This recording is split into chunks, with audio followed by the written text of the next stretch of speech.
There's a story NBA fans have been talking about for years. It's about Chris Paul, one of the greatest point guards to ever play the game. He's smart, he's clutch, and he's a true leader on the court. But despite all that, people still call him something harsh, a playoff choker. How can someone so talented, so consistent, and so respected still get blamed every time his team falls short? Is it really his fault? Or are we missing something important? In this video, we're going to take a closer look at Chris Paul's full playoff journey. The wins, the losses, the heartbreaks, and the facts. Is the choker label fair, or just lazy? If you're ready to see the full truth behind CP3's career, hit that like button, subscribe to GOAT Report, and let's get into it. Because sometimes, the real story is deeper than just the score. The Phoenix Suns collapsed not long after reaching the NBA Finals. The Phoenix Suns were expected to make another strong run in the playoffs. But instead, they were completely stunned by the Dallas Mavericks in the second round. And it wasn't just a regular loss, it was a huge and embarrassing blowout. Right after the loss, people started looking for someone to blame. Some gave credit to Luka Doncic for his incredible playoff performance. Others started asking what the Suns needed to fix to make it back to the finals. But most of the focus? It landed right on Chris Paul. Why is everyone blaming CP3? Chris Paul had already been called a playoff choker by a lot of fans, and this loss just added more fuel to that fire. The Suns were up 2-0 in the series and still ended up losing. That made it the fifth time in Chris Paul's career where his team had a 2-0 lead and couldn't close it out. When you add that to other tough playoff moments, like blowing a 3-1 lead, a 3-2 lead, and some confusing mistakes in big games like the 2014 series against the Thunder, it's easy to see why people keep using that label. But here's the real question: is it actually fair to say that about him? Or is there more to the story?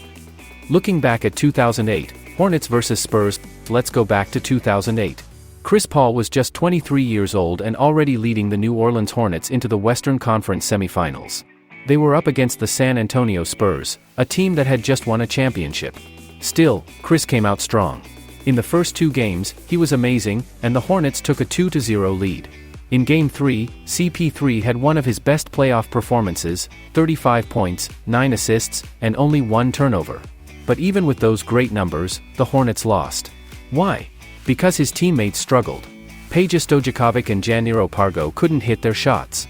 The rest of the series went back and forth, and it came down to Game 7. Chris played well again, 18 points, 14 assists, and 5 steals. But they still came up short. Was that a choke? Not really. Chris did his job. His teammates didn't step up, and the Spurs were just the better team. 2013, Clippers vs Grizzlies. Now let's jump to 2013. Chris Paul was playing for the Clippers, and they started strong in the playoffs against the Memphis Grizzlies. They won the first 2 games and looked like they were in control. But then, things went downhill fast. They lost the next 4 games in a row. In Game 3, Chris didn't have his best night. But the real trouble started in Game 5 when Blake Griffin hurt his ankle. That injury changed everything. With Blake limited, CP3 had to carry the team on his own. He gave it his all, scoring 30 points and playing really well, but it still wasn't enough. It's easy to look at the loss and get upset, but when your star teammate gets injured, it's hard to win. Can we really blame Chris for that? It doesn't seem fair when he was doing everything he could with so little help. 2014, the Thunder meltdown. Now let's talk about the 2014 playoffs, when Chris Paul and the Clippers played against the Oklahoma City Thunder. Most people didn't expect the Clippers to win. OKC was the favorite. But still, the Clippers had a real chance. Chris had some tough moments in this series. In Game 2, he got into foul trouble early and couldn't find his rhythm. In Game 3, he didn't make a single shot in the fourth quarter, which really hurt the team. But the worst part came in Game 5. With less than 20 seconds left, the Clippers were up by 1. Chris tried to be clever with the ball, but ended up turning it over. Then, just moments later, he fouled Russell Westbrook on a 3-point shot. Westbrook made all 3 free throws. The Clippers were now losing. On the final play, Chris had one more chance to fix it, but turned the ball over again. That one really was on him. No excuses. 2015, blowing a 3-1 lead to Houston. In 2015, the Clippers had a strong lead over the Houston Rockets. They were up 3-1 in the series and just needed one more win to move on. Chris Paul missed the first 2 games because of a hamstring injury, and even when he came back, he wasn't fully healthy. Still, the Clippers played really well and looked like the better team. But then came Game 6. The Clippers had a 13-point lead in the fourth quarter. Everything looked good, until it didn't. Out of nowhere, Josh Smith and Corey Brewer started hitting big shots and helped the Rockets come back. Chris Paul struggled in that last quarter, making only 2 of his 7 shots. And his teammates, J.J. Redick, Matt Barnes, Jamal Crawford, they all had a rough night too. Can we blame Chris Paul for the loss? Maybe just a little. But it wasn't all his fault. The whole team fell apart when it mattered most. 2016 to 2018, injuries strike again. In 2016, Chris Paul and Blake Griffin were playing against the Portland Trail Blazers. Things were going okay, until injuries hit. Chris broke his hand, and Blake also got hurt. With both of them out, the Clippers had no chance. That series ended quickly. In 2017, the Clippers faced the Utah Jazz. Blake got injured again, which left Chris to carry the team by himself. He played really well, but one player alone isn't enough to win a tough series. They lost again. Then came 2018, Chris Paul's best shot at reaching the NBA Finals. He was with the Houston Rockets, and they were playing against the Golden State Warriors, who had stars all over the court. Somehow, the Rockets were up 3-2 in the series. But just when things looked hopeful, Chris hurt his hamstring again. He missed the last 2 games, and the Rockets lost both. It wasn't choking, it was just bad luck. 2021 Finals, Suns vs Bucks. In the 2021 NBA Finals, the Phoenix Suns started strong and took a 2-0 lead over the Milwaukee Bucks. Fans thought this might finally be the year Chris Paul wins his first championship. But the Bucks came back and won 4 straight games. Chris had a rough Game 4, where he made a late turnover. But he bounced back in Game 5 and played really well in Game 6 too. The bigger issue was Devin Booker. He struggled in some big moments and had costly turnovers, especially late in games. If anyone deserves more blame, it's probably Booker, not CP3. 2022, Suns vs Mavericks. In the 2022 playoffs, the Suns were up 2-0 against the Dallas Mavericks, and Chris Paul looked great at the start. But after that, things went downhill fast. He couldn't score, couldn't defend, and just didn't look like himself. Maybe it was his age or just a bad matchup, but either way, he really struggled. This time, it's fair to say CP3 had a tough and disappointing finish to the series.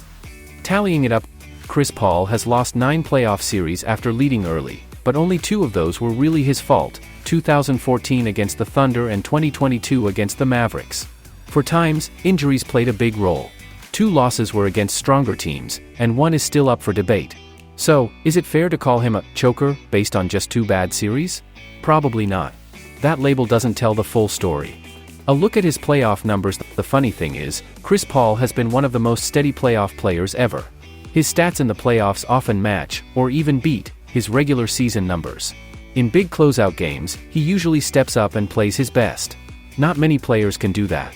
So before calling him a choker, maybe it's time to really look at the full picture. He's been a lot better than people think.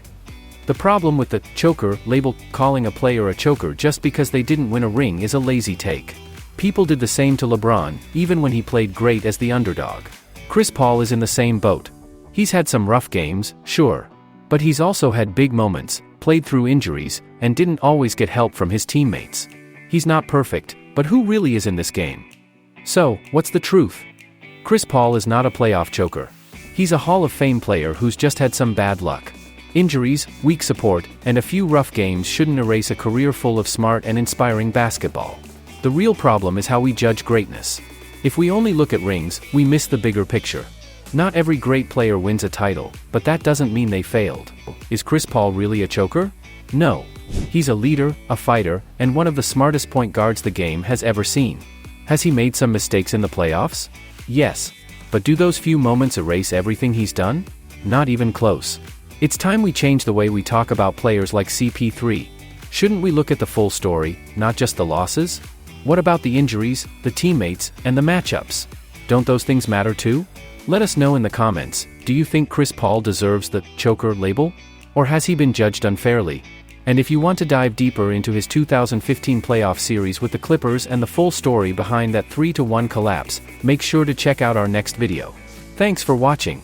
Be sure to like, subscribe, and turn on notifications here on GOAT Report. See you next time. Peace.